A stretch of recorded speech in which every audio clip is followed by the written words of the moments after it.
And Cindy, if I may, I'm going to hand it over to you. You're a leader in this space, and your work in helping to unravel some of the data that tell us where we're headed has been very helpful in the report that Sujay just mentioned, but also in our understanding of what opportunities we have in India. So if I can hand it over to you to perhaps provide some level setting of where we are, what's happening, what are the data, what's real and what's myth. You got it, Andy, with pleasure.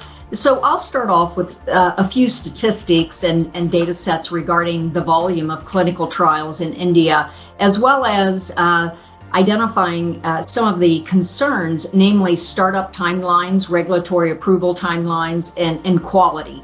So with those three items in mind, relative to the volume of clinical trials, what we're seeing over a 4-year CAGR, 2018 through 2022, is about a 28% number of clinical trials approved by the regulatory authorities.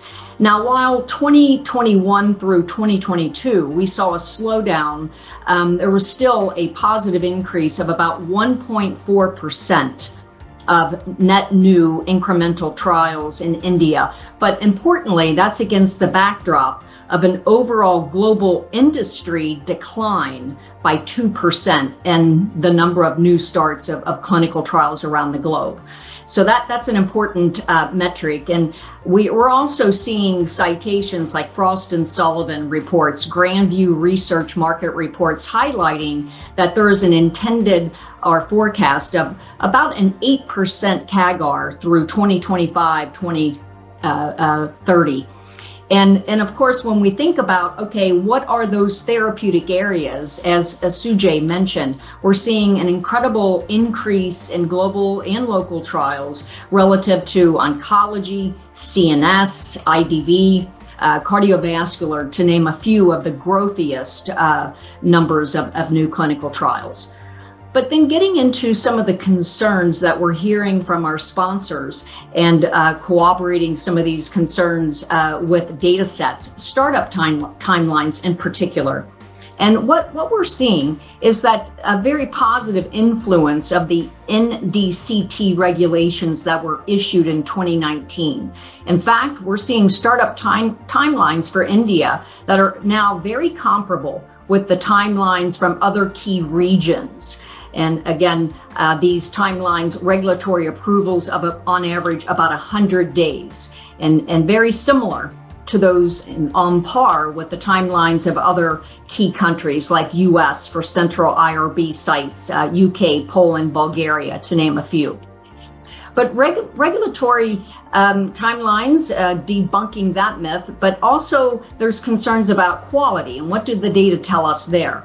Well, regarding quality, through industry data on quality, and namely through the US FDA inspection data, actually reflect quality of India sites not materially different from global site findings. And in fact, from IQVIA data sets, we're finding very similar quality findings, in so much as we name it quality index. And that is, we look at things like GCP compliance metrics, protocol deviation metrics, and other parameters. And indeed, similar, we're finding those data sets very comparable to global findings and Pan-Asian findings. So Andy, back to you, just level setting with some global impressions. Well, India is the fastest growing large economy. It was so before the pandemic, and it continues to be so at present, and it will continue to be so in future. We are pharmacy of the world. We are vaccine hub of the world. We would like to see ourselves as diagnostics hub of the world, as well as medical devices hub of the world. You are aware, I'm sure, that India consumed or administered 2.2 billion plus doses of COVID-19 vaccine. All of those doses were made on the soil of India. We licensed 7 vaccines for COVID-19, and they belong to all the 4 or 5, all the platforms. Perhaps no other nation has all the platforms and this large number of licensed vaccines. I want to add here that in the journey for vaccine development, in the midst of raging pandemic, clinical trials were done for as many as 24,000 subjects for our Covaxin vaccine, and the DNA vaccine, 28,000 subjects. Shows the capacity to undertake large-scale trials on the ground. I also want to add that for many of these vaccines, the assays were done in national laboratories spread over the length and breadth of our nation. So whatever may be the vaccine per se, but immunological studies, the T cell function studies, virological studies were being conducted in the national laboratories, the public sector laboratories, just to indicate the system that we have. In recent times, there are significant developments with regard to the regulatory framework. Specifics of regulatory changes or foresight will come from my distinguished colleague, Dr. Rajiv Raghuvanshi, our DCGI. But let me add the following information. One, that we 2 days ago, a week ago now, a new biomedical devices policy has been unveiled by the government of India. A new drugs, medical devices, and Cosmetics Act is on the anvil, which will further create facilitatory pathways for R&D and clinical trials included. We are in the midst of Bio-Pharma mission already from the DBT, Department of Biotechnology, and a policy on research and development in the pharma and medical devices sector. The specific policy is in the final stages of its evolution. In brief, what we're trying to convey is that we are conscious of creating an ecosystem that promotes our aspiration to have a very strong contribution of the pharma, devices, and medical technology sector in India. I'd like to add here what I stated last time on this forum, that we would encourage you not to go to small cities and small nursing homes for trials. Please use our good AGs and good offices to go for trials from reputed, well-entrenched, scientifically strong institutions, particularly our centers of excellence. In this regard, I'm happy to inform you that the Indian Council of Medical Research, under the new Director General, is creating an ecosystem in such a way that you can reach us and we can help you to get connected with such entities and groups and PIs and institutions, apart from what the Department of Biotechnology is already doing. So we'd encourage you to reach out to academia. We'll encourage you to reach out to industry through the government channels if that is needed, and we'll be very delighted to contribute toward field trials on the sites that we have specifically created for vaccine development, which were made use of in the vaccine arena for COVID-19. Last but not the least, I would like to say that we stand committed to make India as a hub of ethical clinical trials. We wish to contribute toward discovery of new molecules, new uses, and for cutting-edge technologies, the gene-based therapies and CAR T-cell-like therapies. We are looking forward to hearing from you what other pathways must be innovated, because these are different entities, these are different technologies, different solutions and therapies. We'll be happy to work with you to see how for those cutting-edge technologies, further modification of the regulatory system should be undertaken. Indeed, looking forward to connecting and following up on the discussions and the decisions that you take on this forum in partnership with our distinguished colleagues in the private sector, in the industry, and within the government. Sujoy, Dr. Verti, and Dr. Paul, most importantly. And we have also the seriousness. You can see Dr. Rajiv Singh is also there. He's our new DCGI. So all this just shows you there are two things. One, let me put it in perspective the way I see it. One, all the questions that were actually raised, and that Sujoy very eloquently answered them on the right column. And it's true that India required a real revamp in 2013 of our regulatory system for clinical trials because it was almost non-existent. And then it took 5 years very deliberately that we actually produced the compendium on what the clinical trial regulation should be. And in 2019, it was actually announced, and it is by all means was welcomed by most people. There were a little bit, one or two areas of concern which we have addressed. And so what has happened now, and also then pandemic hit, and it also showed the weakness in the world and also the strengths in the world. Like India came out with all the, as Dr. Paul has already enumerated. So what are the advantages of India? First of all, one of the criticisms that was the integrity of the data. Integrity of data depends on who you engage with. There are now, in the last 5 years or so, there are several institutions, including ours, that's Medanta. We have 5 hospitals, close to 3,000 beds under our banner. Another 1,000 beds coming online by the end of the year. That we are JCI approved. We are named as the best private hospital by Newsweek International for 4 years in a row. And that didn't happen because we don't have the sanctity of the data and the work we do. So that's why these examples are not only with us, but many other institutions. There are government, there are other private institutions. So we value our reputation, we value our data, we value the research that we do and the outcomes we have, because we then are the beneficiaries or the victims of it. So one thing the world should be very clear about, that the landscape has changed for the better. And as Dr. Bharti said, some of the things that were compared in study actually compared India well to the rest of the world, which is so. And as you know, that the government of India's policies, and like I said, the seriousness is on the screen itself, is to actually change India to center stage as far as all the things that Dr. Paul enumerated as the pharmacy of the world, as medtech, all the innovation of the world, because it's possible.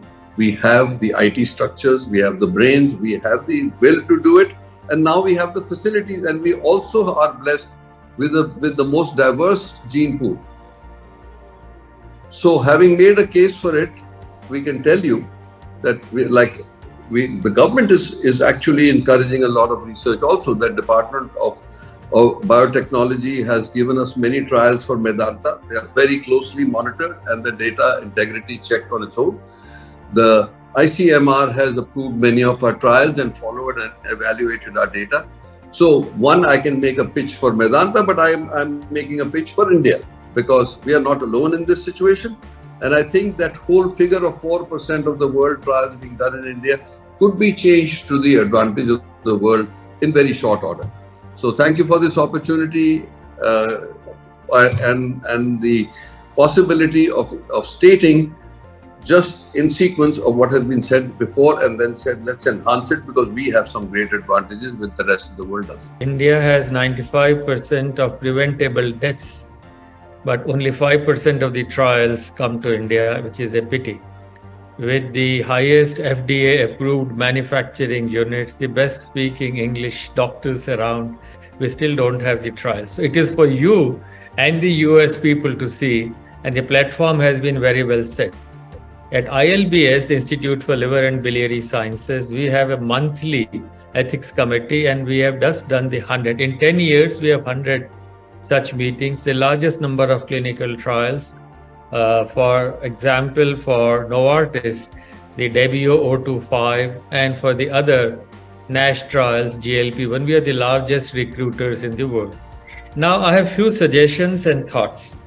First is, we have lots of screen failures, and since Cindy is here, the screen failures are because we get the blood here and they are shipped out. And I have a feeling we need to improve that screen failures. Partly could be the CROs that we get in India, which need to be improved.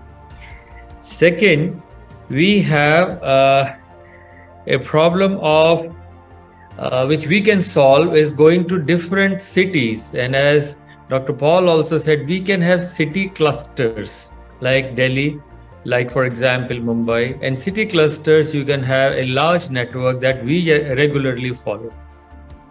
Third is, can the FDA and Dr. Rajiv is here, can the FDA and the DCGI have an MOU like we have G20? So anything which has been approved by FDA can be accepted with discussions rather than have ethics committee of every single drug. And I think in G20 this can be done, that ethically we can approve all the broad principle for drugs, and it will facilitate, like we don't have to say Indians are used as guinea pigs, but we can have same standards. We accept the degrees from the West. We also need that, and we proposed it about 7-8 years ago, licensed clinical trial. Like you have medical license, you get a license for doing clinical trials. I think these are some suggestions. We have 10,000 cardiologists enrolled, 10,000 hepatologists enrolled, and you have a list which is available to us. One last point which I would like is, you tell us what more we need. We keep harping that we are good, but you tell us, ND and all others, that you need this much more, and then you will come. And I think the ground will be laid with a red carpet. But we should start today. There is no tomorrow. Dr. Sarin already said about the NASH trials and the enrollment for Novartis. So as is evident, Novartis already has a huge presence in India. For us, as a large company, we look at India very much as a strategic location, just as we look at any other location around the world, perhaps increasingly so, given that companies like ours are going more and more into orphan and rare diseases with areas with high disease burden, with the increasing need for diversity and inclusion in trials. And also we see increasingly clinical trial as a care option for many, many patients. So for us, India is a huge presence. We have, as we speak, actually, we have over 50, somewhere like 55 trials that are going on in India. We have, over the course of just the last few years, recruited over 10,000 patients in India. As we see instability in various areas around the world, geographies around the world, India has stepped in, and a large portion of the gap has been filled by India. We also, not just in clinical trials, I would be remiss if I don't mention the full spectrum. We actually see India as the full spectrum of clinical trials. So we have in India, right from protocol writing to clinicians, to everything from data managers, regulatory specialists, our technical research and development team, as well as medical writers, submissions. We handle a lot of our submissions, including things like adcoms and stuff like that from the FDA, from India. So for us, India is a huge strategic location. And we've done that. And as many of you, if not most of you know, we have a huge presence in Hyderabad, over 2,400, 500 people there, just in our development unit. But we've done that because we've seen an improvement in the regulatory landscape in India. We've seen the maturity of sites in India that are able to handle complicated protocols and ever more demanding diseases, if you will, or disease management. We've seen the maturity of hospital systems, the embedding of ICH GCP, where I know many years ago it used to be ICH training, GCP training. Not so. India is very much on par with the rest of the world. There was a lot of discussion about data quality. For us, we do not see a differential data quality coming out of India. Data quality is just as good coming out of India. Data timeliness is just as good coming out of the sites in India. The ability to handle more and more cutting-edge systems for data, with not just CRF instruments, but also devices, things that are mobile units, etc., is very much high. So the data science maturity actually helps in the clinical trial handling maturity as well. So it's a perhaps a long way of me saying that India is a robust place for us. That is not to say that there are not challenges. We would like to see a continued improvement in the ability to start up trials in India, continued improvement or streamlining, if you will, of the regulatory landscape along the lines of the improvements already done. Talent management in clinical trials is a huge area of concern for us. And what can we do as India, as companies in India, such as Cindy West, Dr. West mentioned about the startup timelines. Despite that, I would still say our ability to start up trials very quickly in India means that India can be a competitive recruitment player. Because when I have a situation where a study needs X number of patients and we are hitting the end of enrollment, then we face a problem where India then gets perhaps not able to contribute the number of patients it could have contributed. So I think if we can start up trials, which is a phase where we get from the protocol to first patient, first visit, that would be tremendously beneficial for us to keep increasing India's contribution. I would say from a challenge point of view, and over the same 2018 to 2022 time period, large pharma, mid-tier pharma, and even emerging biopharma, what we're hearing, and it's important on the emerging biopharma side, because we're seeing a 30% increase of that emerging biopharma coming into India for clinical trials. And essentially some of the challenges that we're hearing across the board, all sponsor segmentations included, is this whole notion of the intent to market in India. So essentially the regulations highlighting that sponsors wanting to include Indian clinical trials, that they are committing to commercializing their products. So that's one additional challenge that we're seeing. And the other is IP protection. So sponsors are still very concerned across all segments about IP protection. But another data point that we've highlighted, and that is from 2006 to 2012, there was when thinking about the IP issues as a proportion of launches. The new NDCT rule came into enforcement on 19th of March 2019. And since then, a lot of improvement has happened in the complete atmosphere and the conductance of the clinical trials, what we are doing in India. And for the benefit of everybody present here today, one data point which I can give you, that in 2012 we had 96 applications, global trial applications.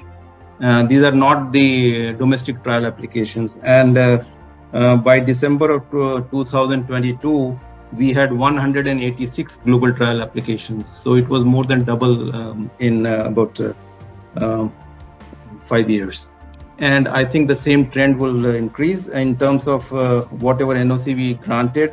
There is an improvement of about 20% since 2017. So that data speaks that the world is actually recognizing the change, and more and more global clinical trials are coming to India. Some of the salient features which we bought in the new clinical trial rules, which is actually facilitating more and more and increasing the confidence globally, is we have bought the deemed to be approved timeline driven approval systems in the clinical trial applications. And some of the part we have to approve in 30 days, otherwise it will be deemed to be approved.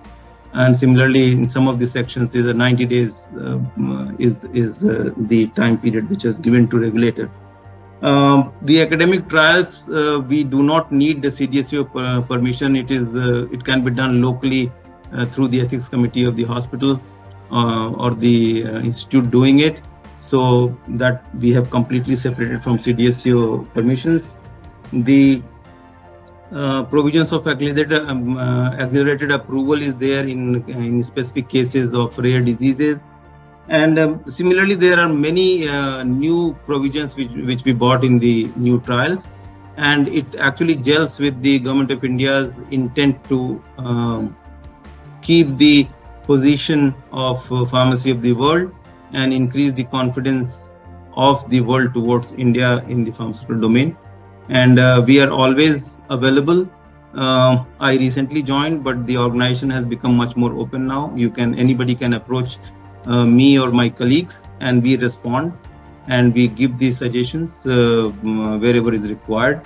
But having said that, I appreciate and I accept that there are a lot of improvement areas where everybody together, including the ministry's support, Dr. Paul's organization support, we are improving day by day, and I'm sure your expectation will be met in time to come. I would say if you're going to enter India, don't do it half-hearted, go all in. Because I think stepping in and testing toes in the water, etc., has been done by a number of companies. And I think going in there and saying this is what we commit to India, this is what we need from India, etc., I think would be very powerful, but also really get the machine cranking. That's number one. Number two, I would be also very careful and selective about the disease areas you choose initially to go into India. To choose a disease area that is perhaps better done outside India and to bring it into India perhaps would be may result in difficulties, and that may then reflect poorly on India. I would be do your feasibility work, if you will, carefully, and then go into those areas in India with full gusto, so to speak. And we feel young as long as the research question is good and it is a passion, and research is a religion, so we practice it. I only have one additional point for all the wise people. Why are there no investigator-initiated or India-based trials designed in India? We always get to participate in a trial which has been designed somewhere else. Can you not think of, we have the ground, we have the metal, you can test it, and also there could be a huge enthusiasm. You will have a network of hundreds of clinicians. Thank you. Great. Thank you very much, Dr. Surin, Trehan, Dr. Paul, Dr. Raghavanshi, Dr. Virsh, Dr. Srinivasa. Thank you so much all for a terrific panel. Really appreciate it.